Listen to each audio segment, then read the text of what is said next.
രാവിലത്തെ കഞ്ഞിയും കടലും തന്നെയായിരുന്നു കേട്ടോ. ഉച്ചക്ക് അത് കുടിച്ചങ്ങോട്ട് കീഴ്പോട്ട് ഇറങ്ങിയില്ല. അപ്പോഴേക്കും അപ്പം നല്ല മീനായിട്ട് വന്നേ. വേറെ ഒന്നുമല്ല, നല്ല മുട്ടക്കാച്ചും ചാള.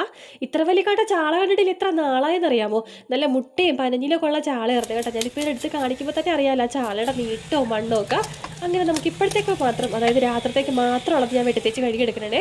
ഇതിൽ നിന്ന് കുറച്ച് പാഴ്സൽ പോയിട്ടുണ്ട് കേട്ടോ. ഈ മുട്ടച്ചാളൊക്കെ കിട്ടുമ്പോഴില്ലേ എൻ്റെ വീട്ടിൽ എങ്ങനെയാണെന്ന് അറിയാമോ, ഈ മുട്ടയും പനഞ്ഞിലൊക്കെ അതിൻ്റെ അകത്ത് ഇരിക്കത്തക്ക വിധം വയറ് വെട്ടാതെ ഇങ്ങനെ വെട്ടിത്തേച്ച് കഴുകിയെടുക്കും കേട്ടോ.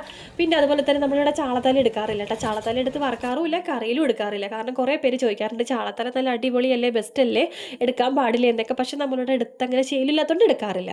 ഓരോരുത്തർക്കും ഓരോ ഇതാണല്ലോ. അപ്പോൾ ഇതേപോലെ ചാള വെട്ടിയെടുക്കുമ്പോൾ ചിലവർക്ക് ഇഷ്ടപ്പെടണമെന്നില്ല, എങ്കിലും കുഴപ്പമില്ല, നമ്മളെടുത്ത ശീലമാണ് കേട്ടോ ഞാനിപ്പോൾ കാണിക്കണത്.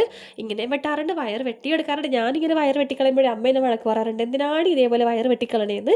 അങ്ങനെ അതേ കുറച്ചെടുത്തിട്ട് വറക്കുകയും ചെയ്തിട്ടുണ്ട്, കുറച്ചെടുത്ത് തിളപ്പിക്കുകയും ചെയ്യുന്നുണ്ട് കേട്ടോ.